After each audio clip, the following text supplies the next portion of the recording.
take a terrorist cell like Al Qaeda, where if you have one operative that's doing one thing and he has a burner phone with a number to his boss that he has a first name only of, and it's going to change when that burner phone changes, you don't really know exactly who you're working for. You can't actually give it up if you are debriefed or caught. That's right. And that's exactly, brother, what we had the problem of doing. We caught a ton of growers. And some of them spoke English, and some of us had enough passable Spanish on the team to, do some interpretive. But it's like, I just know a first name, and he's not lying, and this is how I'm paid, and this is how I'm dropped off. Everything is compartmentalized, very intelligently, very structured. So it was very hard to get intel. We got a lot of intel in grows with growers we caught, especially if there was a boss there for the day, or there were some of these armed gunman guys that, we didn't get in a gunfight with, that we could get something from. Or we could, get evidence like a phone that actually had some stuff on it. We would take all of that. And then the technology got much, much better to analyze phone data, deleted stuff, pictures, coordinates and things like that. And we started to see that. That's when we started to see that when we started to get this stuff off growers inside grows, it's like, wait a minute, what's this? Where's this house? This looks like Northern California. We're in Santa Cruz County today. And then we would see signs of, say, a meth operation, or you would see people that might have hinted at some sort of human trafficking thing based on data where people were going. So at the end of the day, very difficult to get something from all of these growers, but we got enough, I think, over the years to at least verify and validate what we thought we were seeing. You knew they were telling the truth. Yeah, this guy was. Even when you waterboarded him? Yeah, he was, man. John's like getting the bucket. He's like, take me back. He was tough, man. I got arm pumped from it was too many buckets, Julian, five gallon. It's 8 pounds per gallon of liquid. You put 5. That's 40-pound curls. Up. Yeah. Do 50 of those. I don't care how. After I've done an arm day, it's a good workout. Yeah. Ever since I saw Denzel do that for real in Safe House, I'm like, I can do it. Yeah, I could take it. I can do it. I could at least do it 2 or 3 times, if I've got the conditioning on the arms. Yeah, not in our scope, but yeah, man, it was but basically just mind blowing. They have it set up in such an organized, compartmentalized way that they make your job really tough because there's deniability everywhere. So it's almost like you find these huge plantations, whatever the hell you want to call them, these plazas.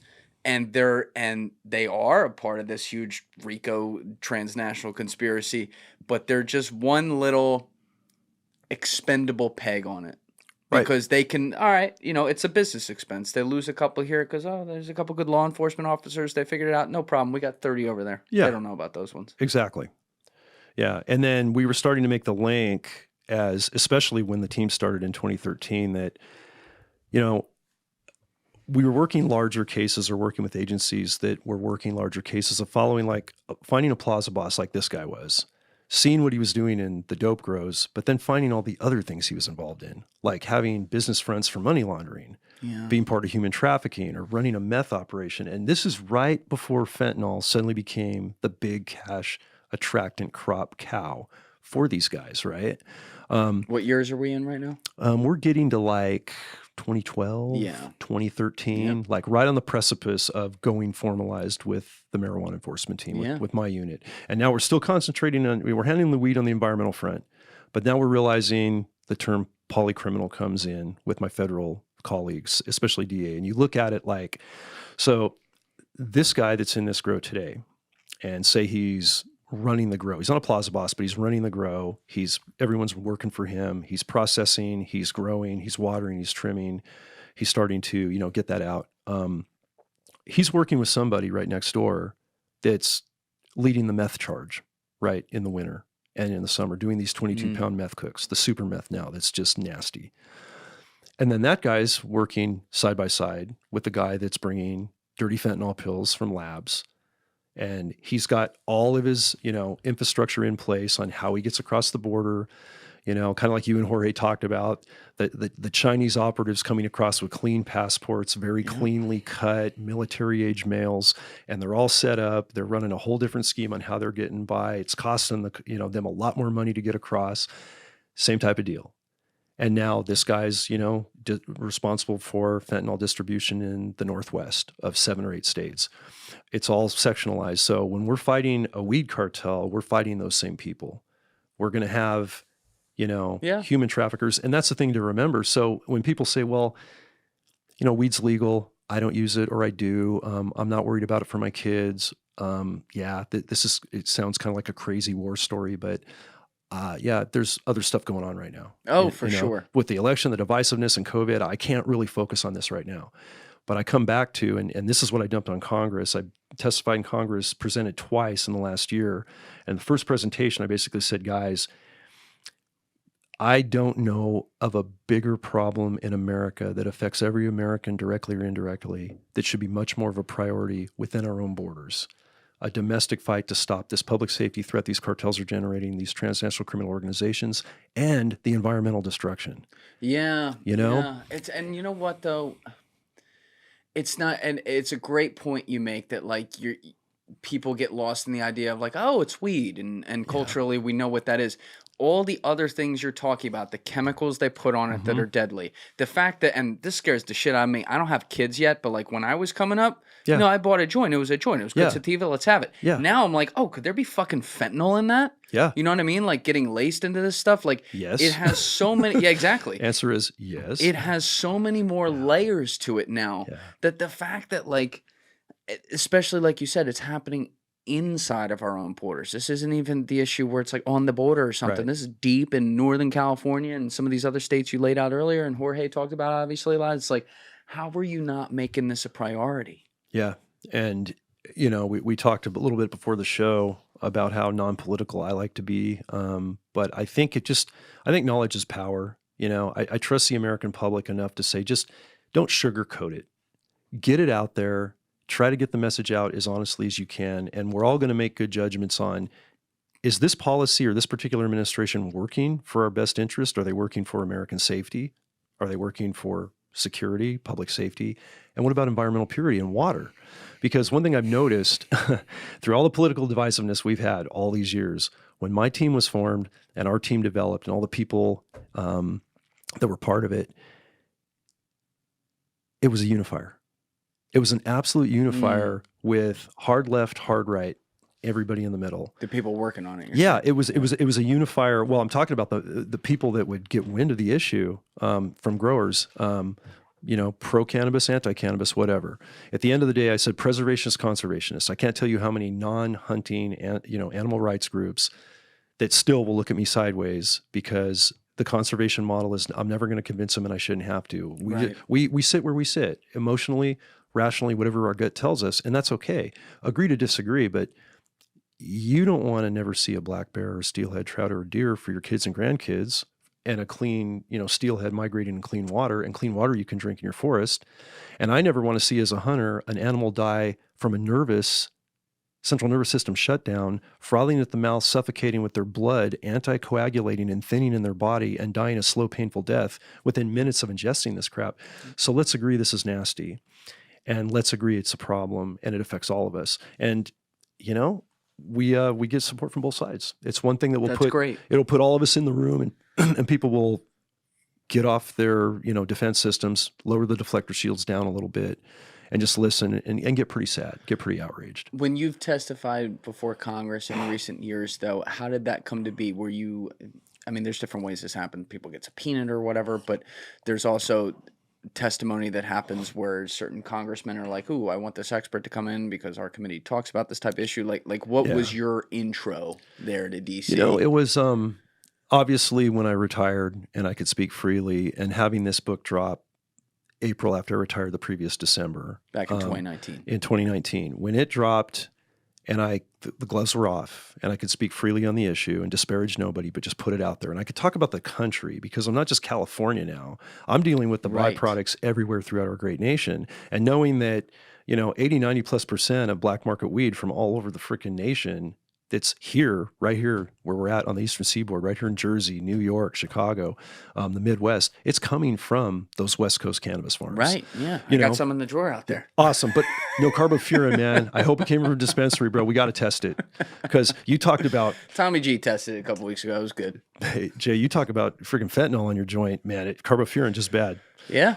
Won't kill you quite as fast, but it'll be... Doesn't look good. Don't look good. Yeah. Taint gross, tastes like crap. Yeah. But yeah, that got the attention of a lot of people. And then regulations started happening in other states that mimic California, even though I said, don't do that. But they did it. They made it misdemeanors. They saw the taxes, right. And now they're having not only the Mexican cartel, but the Chinese collusion, which we can dive into a little more. That's coming. Yeah, I can't wait. I know. I saw you guys light up. We're gonna get there. I just love it. I love that we don't hold back, bro. You're a fire hose. I'm just letting you go, man. Like, there's so much happening. Like, there's some times where I try to I'm like, no, he's going. Yeah, and I want to caveat an apology on that right now because no apology. It's fucking great. When I talk about it with someone that gives a shit and is so knowledgeable like you, I'm back there, And I mean, we're talking. Some of these were 15, 20 years ago. Some of them were just experiences that happened 2-3 months ago, say with this team I trained or whatever. And thank you. Well, I'm glad. I'm definitely not knowledgeable, but I am curious. I mean, this is I just learned about you a few months ago. Yeah. I mean, seriously, that's crazy. Yeah. I didn't know that. But, again, it's like, I mean, that's the name of your book, Hidden War, because people aren't seeing it. It's out there in the woods, and you're trying to tell them. But when you get in front of Congress and you're testifying, I tend to get very cynical about Washington, D.C. and kind of how things work. Does some of it feel like the only outcome is going to end up being it's performative because, there's going to be gridlock and people are going to shuffle this under a whole bunch of other things? I honestly wasn't sure because I've heard nothing but the red tape and seen so much negative things happen with the divisive Congress and Senate, especially the last couple of administrations. But I can say this. A congressman by the name of Paul Gosar. He's a dentist by trade and a cattleman down the Arizona border. Neat guy. He saw me speak at Safari Club International, the annual conference, which is Safari Club International Hunting. It's a big, big conference down in Nashville a couple years ago. And unlike a lot of congressional aides will sit through I do a Hidden War update almost every year at this event and many other events because it's constantly changing and morphing and it affects wildlife. He went to a seminar, and usually I get an aide coming to a seminar. They'll hit me up like, oh my gosh, this is really, really important. I'm on the southern border, or, we're about to look at cannabis in our state and we got to do something different. Maybe we got to consider this. But the congressman and his aide sat through the whole thing and waited for me to finish. And I'm answering questions, and we're talking follow up, and you're getting a lot of contacts of people that want to either do podcasts or they want you to come teach, whatever the case may be. Just spread the message because they're finally alerted. Like now they know. Like you didn't know, and you went, whoa. And I didn't know you, and man, all good comes from good stuff, man. And I'm glad we're here again. Yeah. But he said, hey, I want to put a committee together on this bipartisan, and I want you to be one of my experts to come in and tell this story of what I just heard. Because all of us on the border dealing with the cartel fentanyl and the destruction of the trafficking and land destruction and waterways at the border, that's our big forte that everyone is on fire on in my home state, Texas, New Mexico, Arizona. Oh, yeah. He said, Silicon Valley foothills, the rest of the country, the stats you just put up, the experiences, the videos, he goes, I'll put it together. And would you come testify? I said, great guy. I said, Congressman, be my honor. Make it happen. Because at the very least, it'll get on some ears that might not be totally deaf. And in the very most, maybe policy starts to change. At least we start to get the wheels spinning before this next administration does what it's going to do. And, coming in, this was not too close, pretty recent with the election coming up. Mm-hmm. This was within 2 years of what just happened this last week with the change of guard. And there was a lot of, concerns and complaints and divisiveness and morale issues, I think, as a whole to the groups we're dealing with throughout the country. And I didn't hear anything for like 8-9 months. I thought, oh man, it's not going to happen. And then it's the last minute, I get, an email and a call from that aide for the congressman. And he said, dude, it's only like 2 weeks away, but we're doing this thing and it's going to be, and the name of the hearing was Save Our Parks, Protect Our Borders. I'm like, ooh, interesting. I like the title. That says a lot. And so here's how it's going to go. That's an interesting, wow. Yeah, okay. kind of an interesting correlation with what he saw, what he heard, all based on that one presentation. Save our parks, protect our borders. Yep. Or interchange them however you want. Yeah. But so it worked out where I was one of 5 panelists and last to go, and you get 5 minutes to talk and you're on a timer, and just got everything out I could. I can say this, of all the writing and discussing and stuff I've done, getting that down and getting. I can't see you getting it into 5 minutes. Dude, I did it. And you know what I had to do? I had to read it verbatim and time it. And I actually did it in 4 minutes and 20 seconds, 4:20. And let's go. That wasn't fucking planned. Let's go. That's how it went. So when, I'm reading this over to family members and friends and they're like, okay, that was it. Not too fast, not too slow, pace nice, hit hard, good. I'm like, what's the time? It's 4:20. Boom. I'm like, I didn't plan that, Mic bro. drop. There you go. Now you just hope it goes well. But do they ask you a bunch of questions afterwards? They can, right? Yeah. And then each delegate gets one question, I believe, how it goes, and then we have a 15-minute dialogue on that. So on my YouTube channel is the edit of that we made to condense testimony and Q&A. Okay. And any of that, like Lacey, jump on it. It's great. What I really liked about the staff there, not just GOSAR staff, which is Republican, but then even the Democrats that were on the panel. It was pretty uniform, man. It was pretty unifying the way they dealt with that. And I either got no negative comments from the left side or some really quizzical follow-up questions, and then some really spot-on questions that came from some of the coordinators that I thought really hit it on the head. And it got people thinking about policy changes, but there was an uphill battle with where the administration was at the time on the border. We now know that that's changed. Yeah, this is interesting though, and I'll tell you why. Because you had really bad policies vis-a-vis the border in the last 4 years. There's just no denying that. No denying it. And obviously, like, part of America speaking with this latest election, that's definitely a piece of it. It's not all of it, but like there's a lot of people who that was a major issue for them, and righteously so, because it affects downstream like crazy. But what you're talking about here is a hearing, I think it was earlier this year, right? So yeah, it was one last October and one as recently as June. And then there were two others they wanted to have. I could not do it. But any way you look at it, several months before the election is the last one you do, and the other one's almost a year before the election happens. And this is interesting because, I look at these pendulum swings in society where, like, I fucking hate the two-party system. It's terrible, but it's like this piece of shit that's going to continue to exist, and it's really a uniparty. But it's good when parties lose their way a little bit to get a kick in the ass and bring things back to sanity. Yeah. And I will say, a lot of it felt like too little, too late with Kamala's campaign, and they're just feeding her like, oh, let's say Second Amendment's good now, and like all this shit we've said the opposite. I'm going to shoot guns, okay? Right. This is like the opposite of what we said for years, but it was almost to me like, okay, well, the election's over, they're not going to lose. Yeah. But if that little ember of like, oh, you know what, some of the stuff we've been doing is like not common sense at all, that would include things like the border, and then suddenly being like, yeah, you know what, we do have to close the border. If that can now be a theme that continues on the left side to where we know that's a theme on the right side right now, and it's a common sense, like this shouldn't even be political kind of thing.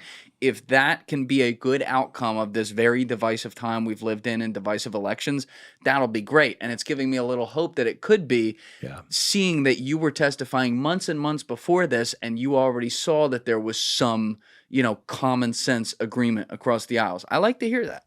Yeah, I went in with an open mind, and I'd never, other than, seeing Washington, D.C. To teach over at Georgetown a couple of years ago, I hadn't been to the Capitol. And now I'm in it and going, okay, what's the vibe going to be? Because I hear the horror stories. And it was pleasantly different. That's good. The way it went, which was cool. And then the second hearing, which... In June, was cartel effects on tribal lands. And I went, wow, this is awesome. What's that all about? That's all about our indigenous nations, okay? And what it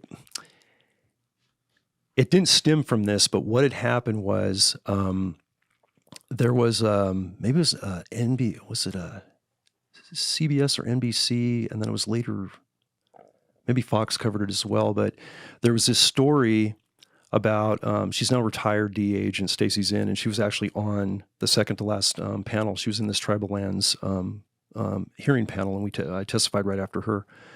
And it was about her being sent up to like northern Montana on the Canadian border, as far away as you can get from our southern border in Mexico, and how the Sinaloa cartel and some other factions had worked their way all the way into these really remote tribal lands in my new home state of Montana, like the Cheyenne, the Crow, the Blackfeet, and going into these towns where there's always an addiction issue, in some of these tribal communities, right? And now there's a couple of low-level fentanyl dealers and narcotic dealers and meth dealers, going on. And the cartels from Mexico realizing, hey, wait a minute. man, that's way, way, way in the, in the sticks. And where a fentanyl tablet on the black market from a dirty lab is $5 here in Jersey, we can make $100 a pill on these tribal lands where there is so little enforcement.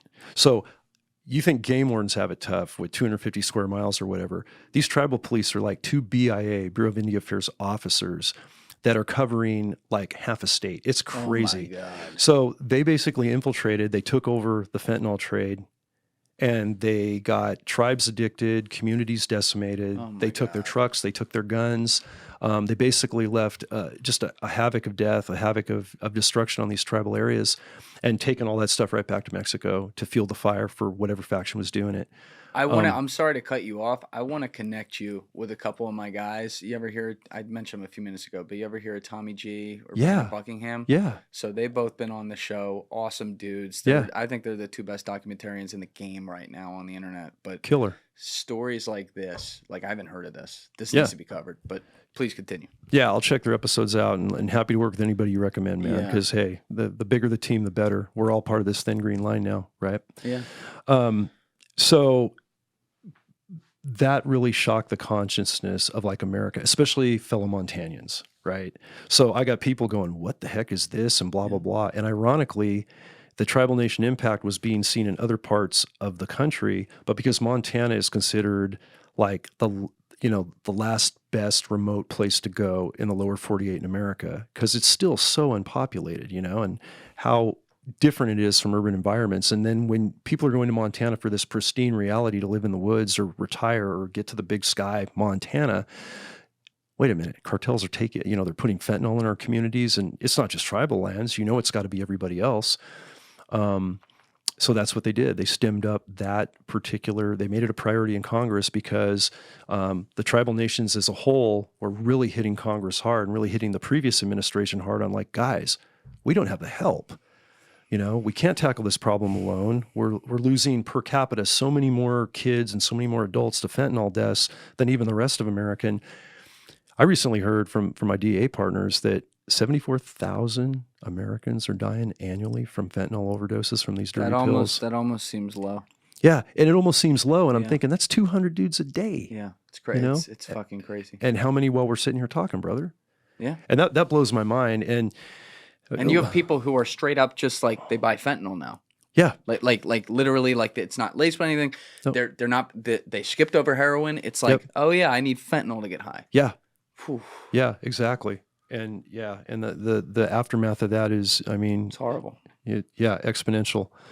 But that second hearing was getting into our experiences working with tribal nations, and our Met team right out of the gate, right in Operation Pristine, got that invite letter from some tribes in Northern California and in Central California, and said, hey, we're overwhelmed with these cartel grows on our tribal lands, and even ones that aren't active that are out there with water diversions and poisons everywhere, and their river, like the Feather River and all the different rivers up in Northern California, they're like, we're getting to a point where so much of our water is being tapped, we're about to turn on our water faucet, and we're just getting drips. We don't even have cooking and bathing water right now.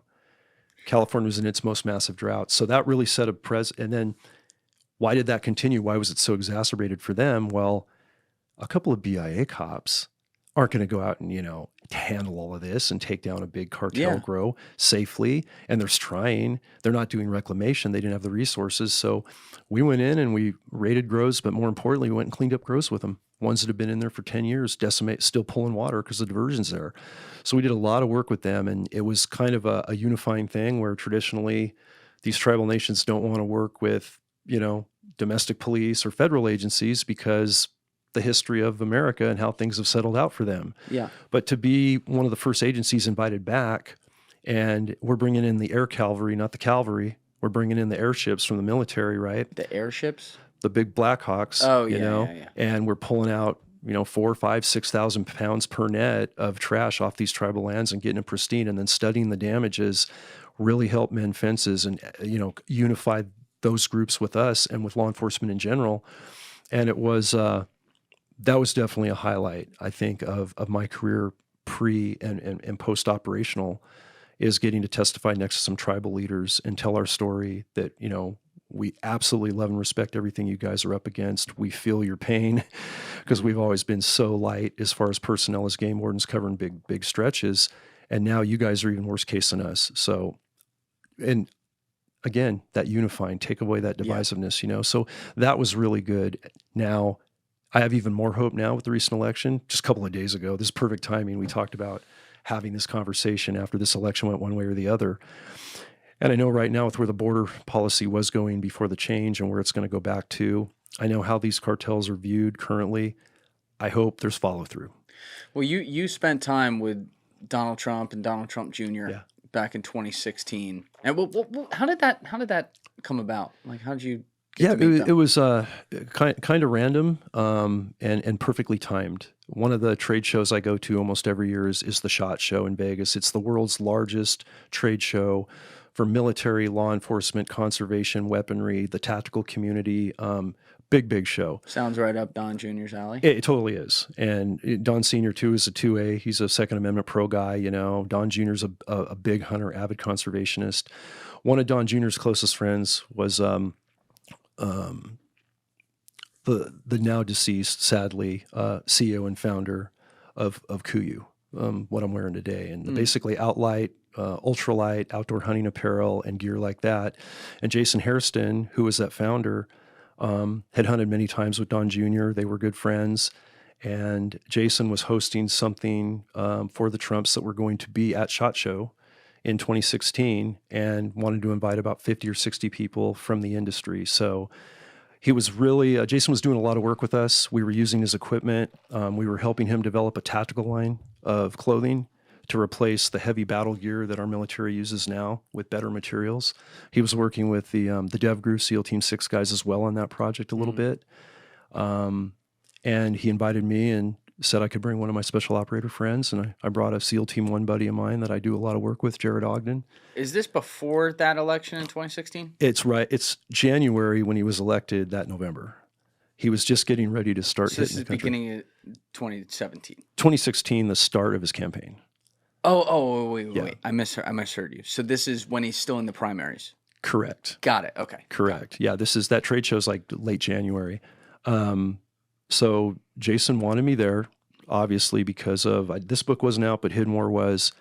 And when Jason met me at KUIU, when I was introduced to him, he's like, "You're a game warden, you're a hunter, you're right here in my backyard in California, and you guys are developing a tactical unit to fight these cartels that I wasn't even fully aware of." He goes, "This is really important," because conservation was his thing. That's what that company's based on, and public safety. So I got to go to that with other industry insiders. Don Sr. addressed the whole group of the support he was getting for the campaign. The whole family was there.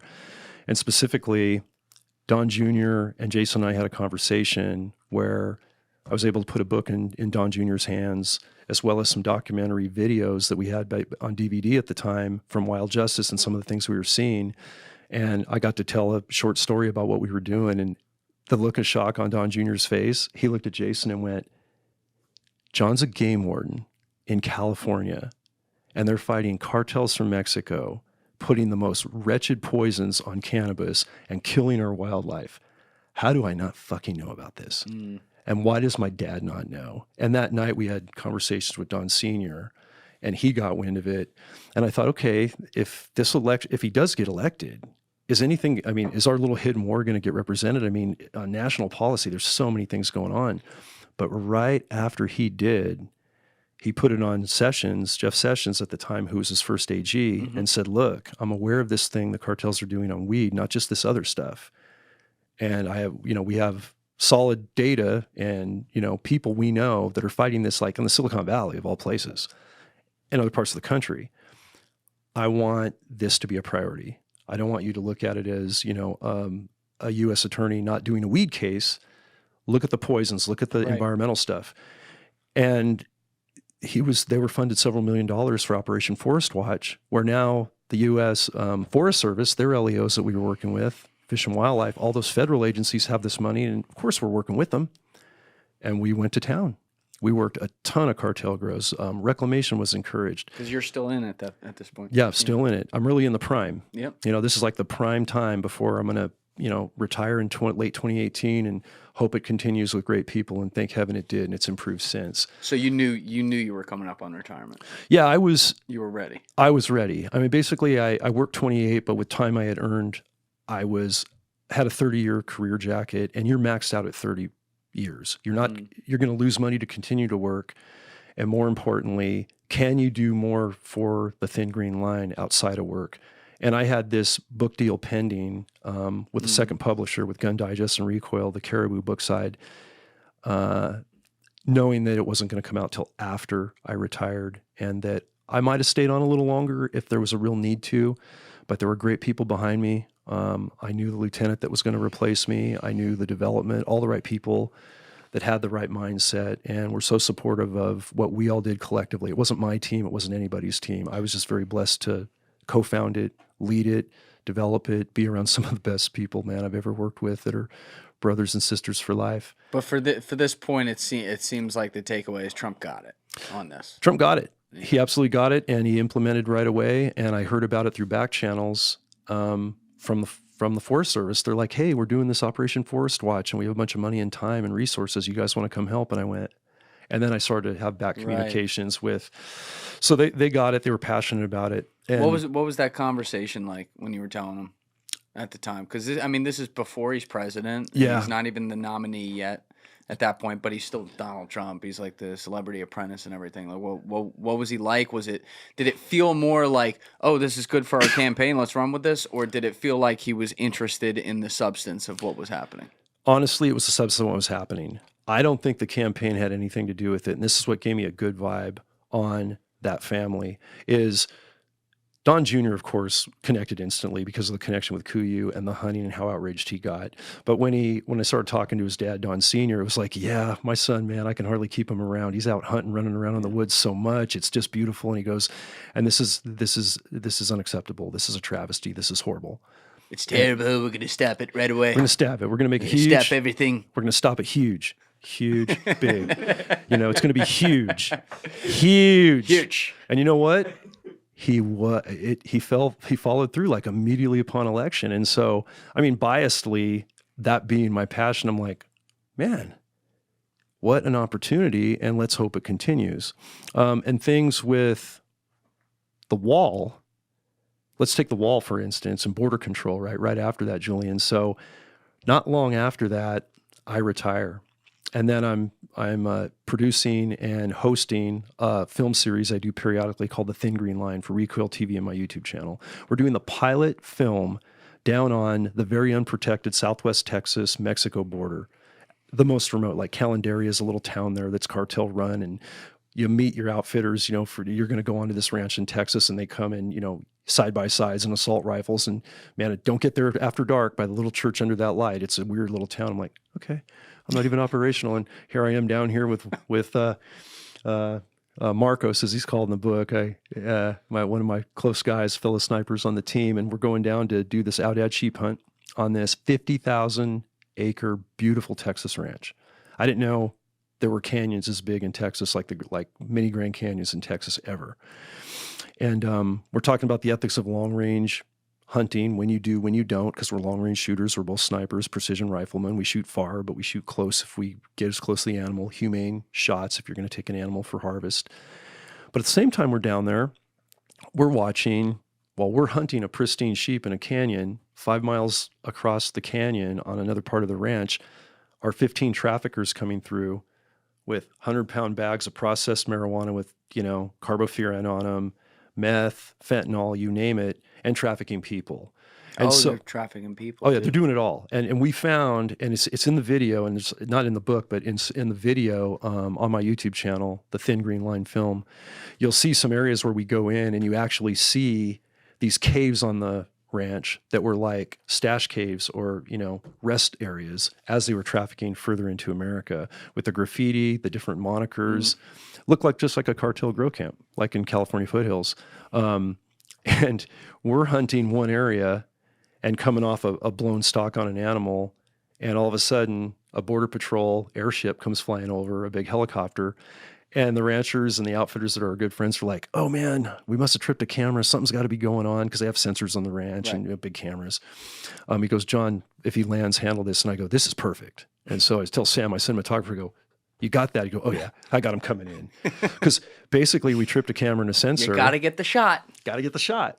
But you know what happened was, man, we're on this camera, this long range camera and this sensor, where we're in camo with big long rifles behind us. We don't look like hunters. We look like gunmen. Yeah. Because it's a known cartel route. So Border Patrol seeing that.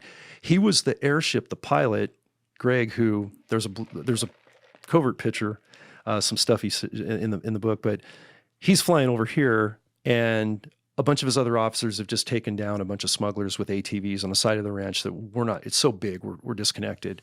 He lands, I go and introduce myself. He goes, oh man, we thought we got the image. And I just left them, and I was coming over to see what you're doing. And he didn't know me personally, but he knew this book. He had heard one podcast, I think, beforehand. I didn't know him. Fantastic pilot from little Alpine County there, of down there on the border. We had a hell of a conversation. He said, dude, I can't talk about it. You can now. The numbers just coming out of this little part of Texas. And so this is one of your first, unless I'm misunderstanding here, everything you've done is residual effects of what's going on our border, because you're working up in California, you're working out in all the indigenous lands, everything you've talked about today. Yeah. But it sounds like this is one of your first times where you're actually at the border itself, hearing about where one little trickle in the dam, so to speak, is having all this effect. And you're like, wait, there's 2,000 miles of this too. What the fuck else is going on? Exactly. Perfectly said.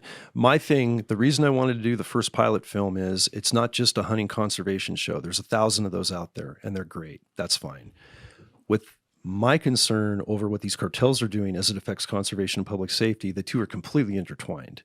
So I wanted to get down on the border and this hunt with these outfitters. And these outfitters literally had cartel gunmen come into their camp one night, and the youngest son, who's one of the outfitters, great guy, ended up getting in a gun battle in an RV and still has a piece of bullet lodged behind his heart that he took fire when these behind his heart. Yeah, and that piece will always be there. They can't remove it. Yeah. The love, the support. Got a little bullet behind my heart. A little bullet by my heart. That's right. Yeah, I'm good. Touch it right there. Yeah. Easy. No, not that side. Well, he lived. No, he did. He's married, got just beautiful family. Good for him. But the thing about it that blew my mind was, okay, I've been fighting with my team, and we've been fighting the remnants and basically the effects of what's going on or not going on the border. And now I want to see it for the first time. And I had tons of invites, but operationally, I'm not going to leave California. We had our hands full. This is right after. So I'm down there with those guys doing this hunt, making contacts, sharing information of what we're dealing with, keeping everybody a little more in the loop. And I saw it firsthand. I saw the most pristine part of Texas on this ranch being absolutely garbaged and decimated and exploited by cartel traffickers, not just weed, not just fentanyl, not just meth, but trafficking as well, as we were hunting one of the most pristine animals in the most pristine states. Complete contradiction, but showing how much it was an effect there.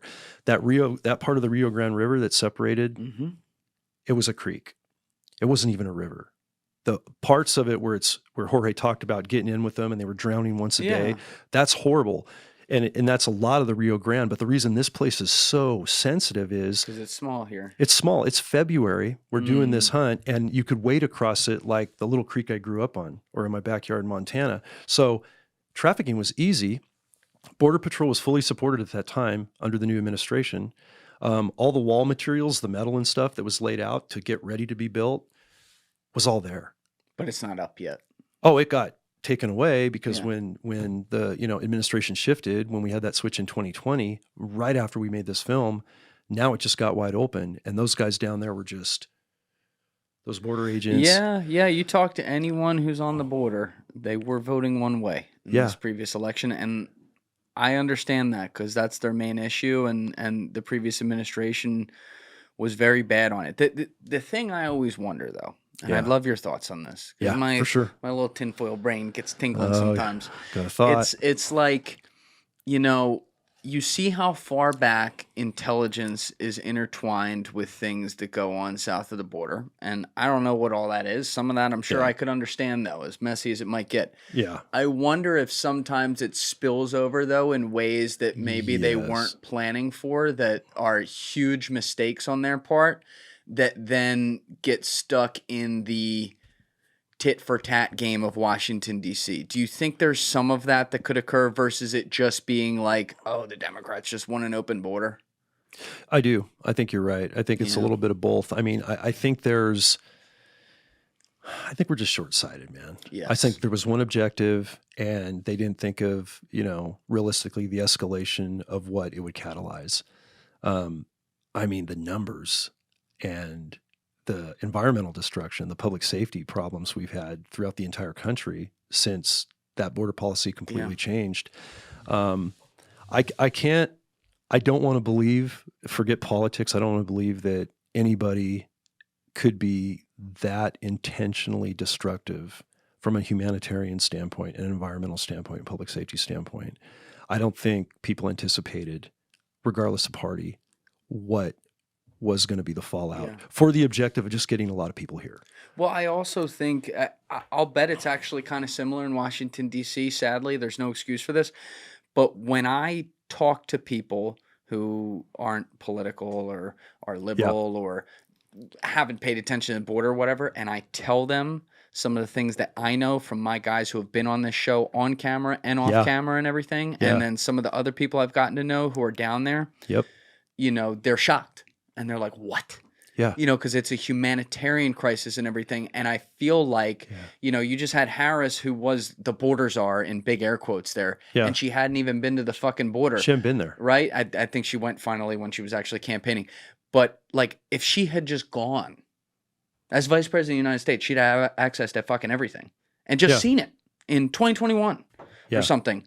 Like, you can't tell me that there wouldn't have been a wake-up moment there where it's like, oh my God, like, all right, we're so worried about, being friendly to everyone that we're actually allowing something to occur that's a total crisis. And let's not lose the 500-pound elephant in the room here. It's important to say this. Yeah. There's an aspect of this Trump derangement syndrome thing. Yeah. Because, look, there are a lot of negatives about Trump. There are also things, though, that you have to admit he's right about. And I'll tell you, I had, after he won the election, I was looking through some of the old videos from 2015, 2016, when he would go on the late night shows, like Jimmy Fallon, Stephen Colbert, stuff that looks like it's out of the Twilight Zone now. Yeah, you're like, whoa. And he talks like Trump. He's like, listen, we're going to build a border. We're going to build a wall. Mexico's going to pay for it. Like, he was still like consummate like Trump. And they'd be like, you sure about that? Yes, I'm sure. You listen to the takes, remove some of the simplicity of it. Objectively, he was right. Yeah. Like, there's nothing I couldn't, even if he was saying it like a third grader, which actually should be refreshing to a lot of people. Yeah. What he was saying made complete sense. And the people who then went against that because they hated him so much, if you run the tape on things that like Obama was saying in 2013, 2014, he was spot on. Yeah. But then the difference was this guy with weird hair from New York who was a billionaire who decided that, Obama was born in Kenya. They were so offended by that. And I get that, I get that, that they're like, all right, whatever he says bad, we do opposite. And now they dug themselves into this corner where they're missing the fucking plot, the whole plot of what's happening down there. Yeah. You just nailed it on the head again. This got to where nobody's perfect. You got to read through the rhetoric, but I look at it this way. Actions, policy, implementation, what did those actions lead to? Did they have a dent? Were they going in the right direction? And you just said it best, brother. Does it make sense? Yeah, it does. Nobody ever said, and people, well, you think that's going to solve the problem, putting up this expensive wall? I go, no, it's not going to solve the problem. But I know from being a law enforcement officer dealing with these guys, and I know how border security is run. I know how the old process was. I'm familiar with it. I've been on the border. I have a lot of friends in those federal agencies and the state agency on the Texas border and talk about it. It's not a stop. It's a stopgap. Yeah. It goes so far beyond a wall, but the wall isn't only a stopgap physically. It says a little something, I think, to the American people that, hey, guys, it's not about keeping people out. This is a freaking melting pot. I'm all for immigration. Yes. That's why we're here, man. Greatest country on the planet. We are not one way or the other. Everybody's welcome if they're here for the right reasons, chasing that dream. They don't want to hurt people. I'm good with that. But this is a symbol, I think, with this wall that we care about protecting our country. We care about protecting you as an individual citizen. We care about protecting the wildlife you like. We care about protecting, your children from fentanyl or abduction or whatever. Is the wall going to solve all that? No, but it does make sense. And it's a start. It's a good start. And along with education and awareness and all the other stuff that isn't just throw a bunch of force at it, throw a bunch of resources like law enforcement. Yeah, we need more of that. Yeah, there's talk about really ramping up Border Patrol to do what they were doing before. It's going to have to happen. We're going to feel the effects of what has come across this border. I think conservative estimates, a decade to sort it out. But I think you're right. Sorry to interrupt, just this one thing. No, you're good. You're good. So many people that see the benefits of the policy but hated that man so much. Right. They voted with emotion. And some of my closest friends voted with emotion that I respect and love forever. And I will never judge. I will sit with any supporter of the other side, because you know what? We've lost every sense of what this country's about if we start slinging mud at that level, and that's what it's become. Yeah. And it's got to stop. I'm glad to hear you say that too, because the divisiveness really bothers me. Like I said earlier, the shit moves in pendulums in society. It's how it goes. One party loses their way at some point, and for the better, shit gets a little reset. And hopefully that's kind of where we're at right now. But, if there's one thing that I think Trump did a very bad job of when he was first coming up, and probably along the way, in the, maybe you could call it like the rhetoric of this, it's the emphasis. Like, I feel like he never did a great job emphasizing the fact that, hey, our actual immigration system itself of how you legally immigrate is also broken. Yeah. And we need to improve that because, and I know he said this before, he just doesn't highlight this enough. Yeah. We want great people coming in here. We, like, everyone, I don't know about you, but the two of us, like, I don't even go 3 generations back in this country, right? I don't. We're all right. We come from France and all other places. There you go. Yeah, we're not native to this nation. So that is what our country's built on. And we want that to continue. Amen. But when you have fucking 2 million people coming across the border in, I don't know, a month, a year, whatever it is, like a crazy number of people. Right. And you can't vet any of them. All it takes is 10 of those people to be terrorists, and the whole system's ruined. 10 dirty bombs, 10 malls, 10 schools, 10 sporting arena events, whatever. And it just, that's where one thing I do like about the election winning speech that happened late that night, I caught just a little bit of it on the night of the election a couple nights ago, was just that, man. The safety aspect of it, no, we don't have accountability of who these people are. We don't know what they're going to do or not going to do. And we know that how many hundreds on the terrorist watch list were interdicted or processed or seen through. Jorge talked about it. I had the same figure. He and I were talking about that way back when we did the last documentary. It was going on then, 2 years ago. But that has to be an emphasis. But I did hear him say, finally, and you're right, man, it did not get emphasized enough, because the key isn't so much, don't just focus on this, hidden evil, the boogeyman that's coming across. Let's talk about the good part of immigration of the country, right? Well, he did that in that first speech in 2015. He goes, they're murderers, they're and some, I assume, a good he basically was like, what was Jon Stewart's line? He's like, he basically said, no disrespect to an entire fucking country. It's like, dude, you gotta, I know you're funny, but be careful. Focus that phrase. Yeah, I think the good thing is he said we want to encourage people coming. Yeah. We want to encourage immigration. We got to get it right. And he did address that, thankfully, indirectly, but he was referring to just what you said, immigration policy. And not just talking about it, but let's do like you did at Forest Watch, man. Let's kick that into gear like now. I know border and security and cartel threats. Yeah, please, please, please treat this as a domestic priority. I know we don't need more proxy wars. We're putting all those billions, man, over in the Ukraine right now. And I'm going, give us a quarter of that. to not just quarter of it. Yeah. Give us a quarter of it. And I'll bet we'll dominate and solve this. Zelensky's like, no. But I'm like, give us money. But I'm like, dude, you're fighting over there, and I got kids dying of fentanyl, man, and I got weed that's killing my fish, and it just needs to frickin' stop, and we need resources to do that, and not just a ton of law enforcement and conservation, everybody, but educating kids what to look out for, how to deal with the potential trafficking situation, how to stay connected, not to touch the right pill. What do we give our teenagers, right? Test kits if they get a bad pill for a pain relief. I mean, there've been all kinds of little discussions, but anyway, those things need to get addressed. And I hope the immigration policy is right up there with it, because I think and it really was the last administration's time period that I think catalyzed immigration to be a priority now. Because we're just going to go back to the same old semi-broken system with a little bit of help on the border protection aspect. But to your point, I think you're 100%. That's the thing where because I like to have hope. I've always said this: whoever wins the election and be president, now the president of my country, and I'm fucking rooting for him. Yeah. Now, my job, does that not mean that when they do a terrible job, I'm not going to criticize them? Of course I am. Have to. But I am rooting for them because they're in charge of my country, and we're at this point now where people don't do that, and that kind of blows my mind. So I am hoping Donald Trump does as good a job as he could possibly do.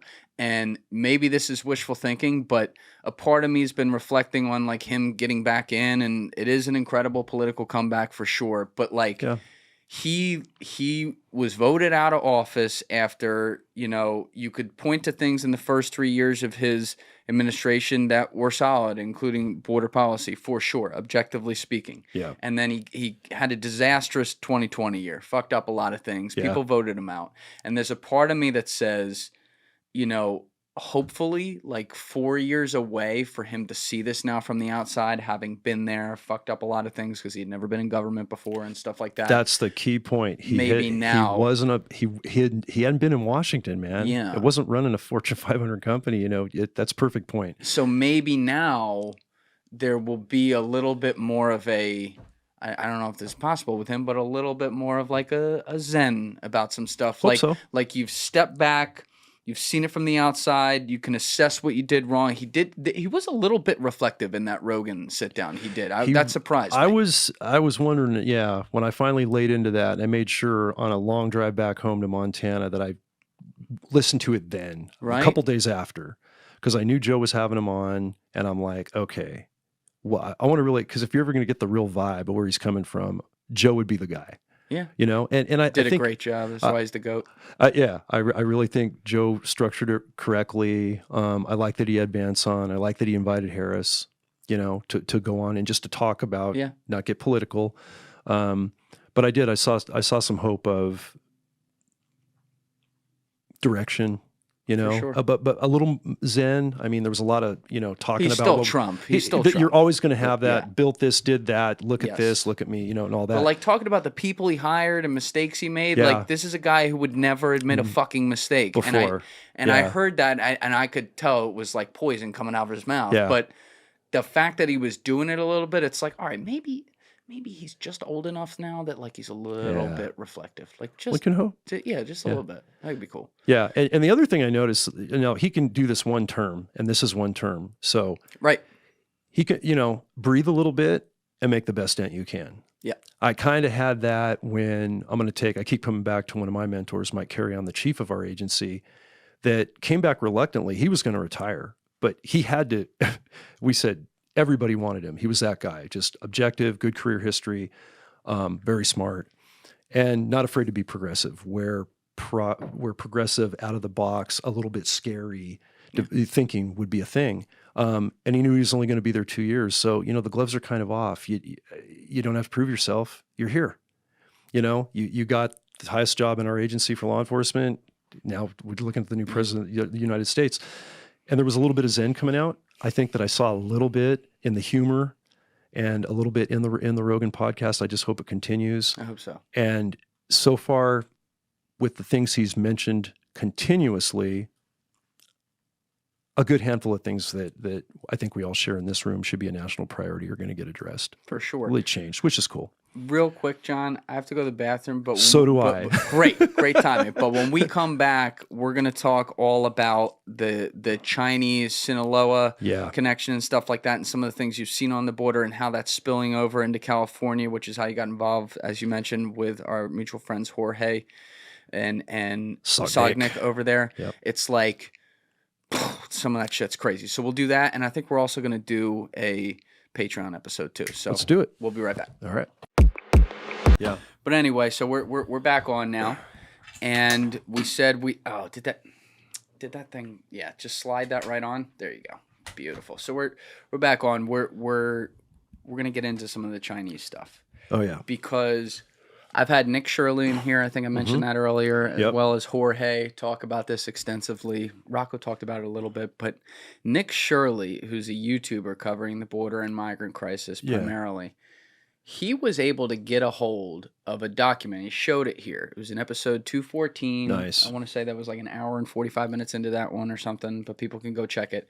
He recovered a document that from one of the Chinese immigrants who, you know, they look different than a lot of the rest of the immigrants who are desperately more trying to come here. These are like people that look like they're coming straight out of the suburbs of China. Yeah. And they have this document in Chinese that basically explains from leaving China all the way to final destination in bumblefuck America, down to the most specifics of every legality they're going to run into, part of the process, how to get around our system, how to use DHS to their advantage, like fucking crazy. Yeah. And all I can think is like, there's got to be an espionage aspect to that. Yeah. Yeah, I know where you're going with that, and I remember when I first started to see the reports and then talk to Jorge about this specifically, when all of these military-age Chinese males with super clean passports and great clothes, and they just weren't coming through the normal channels. I figured it had to be something going on with a different cartel faction, and then when it came out that they were paying much more, so they had it all secure to go where they're going to go. Excuse me, but it was lining up and made sense with what we were seeing in Northern California and what the other states are starting to see. Jorge Sognick and I saw this up in Siskiyou County. Our Fish and Wildlife Cannabis Enforcement Program, my Met buddies, were seeing this starting, 2017 it actually kind of started, before the border crisis. Chinese kind of coming in and showing a presence, not a dominating presence, but a presence in the cartel weed trade. Like, why is an organized Chinese group in the Hmongs coming in from Minnesota, Wisconsin, that area, and coming out? And then we come to find out that with the fentanyl crisis and all those precursor chemicals coming from China, which under some bylaws and some documents I've seen from DEA friends, they're not even, supposed to use back in the mainland. Yeah. But they export them here, obviously, and we know Sinaloa, Jalisco New Generation, any of those cartel groups or other derivatives are getting those precursors from the Chinese. And what was a real shocker to me, about a year ago, I got wind of the money laundering collaboration between Mexican cartels and Chinese crime groups for laundering money in America, just in plain sight. And the Chinese saying basically, listen, we want to get into the weed trade because it's a cash business. We want to build cash untraceable reserves and have a cash surplus. And I wonder what that's for. Yeah, good question. Yeah. What, especially domestically. Yeah, I'm sure they're just investing it in the markets, getting S&P returns, obviously planning for the future. Planning for the future, making sure their kids are getting into good schools because, Harvard and Stanford. That's right.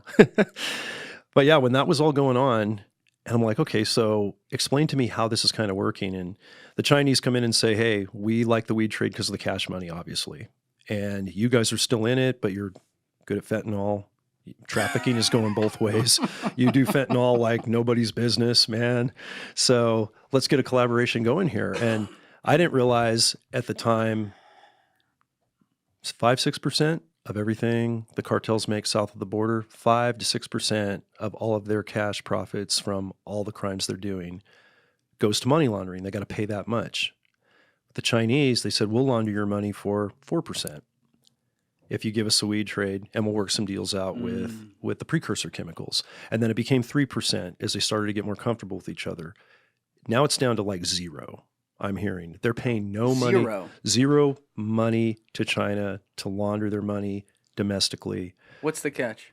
The catch is free fentanyl, precursors.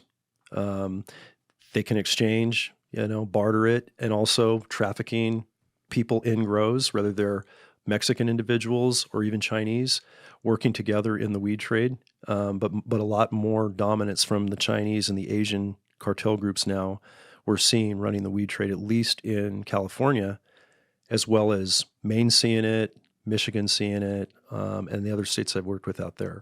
So we know they're working together, and we know it's been a long-term relationship now. It's been going on for many, many years, but it's all been happening domestically here. And it makes sense now when you talk about all of these thousands of military-age males looking very clean, like you said, and not your, I'm just going for broke to get to America appearance comes across. Pretty mind-blowing, but it's a fairly new trend.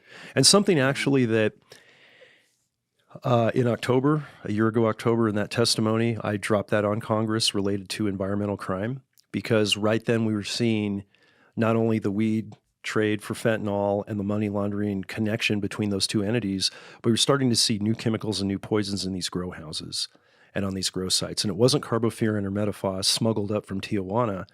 It was actually poison containers with Chinese language on them. And there's, I think, 6 or 7 of them. One's an antifungal, they're, anticoagulant nerve agents, nasty, at least as nasty as the other poisons we've talked about that I've highlighted in the book. But when Jorge Sognick and I were up on raids on that last day that I was with them to kind of culminate a week of everything in Siskiyou County, we went in with Siskiyou County Sheriff's Department, their MET team. Guys, obviously, I had worked with operationally, but hadn't seen them for many years because I've been in the outreach game and retired. Now I'm back in thinking, oh yeah, it's going to be bad. I know how bad it is. Dude. Get the boys back together. Get the boys back together. And when I found out who we were working with, I said, Jorge, this is going to be epic. You've got to meet these guys. These guys are freaking fantastic. Sognick shitting himself. Sognick is like, he's like the... I did not come to America for this. Thank you guys for checking out this clip. If you haven't already subscribed, please subscribe and hit the like button on this video. It is a huge, huge help. And if you'd like to check out this clip's full podcast episode, that link is in the description below or right here. And finally, you can follow me on Instagram and X by using the links in my description below.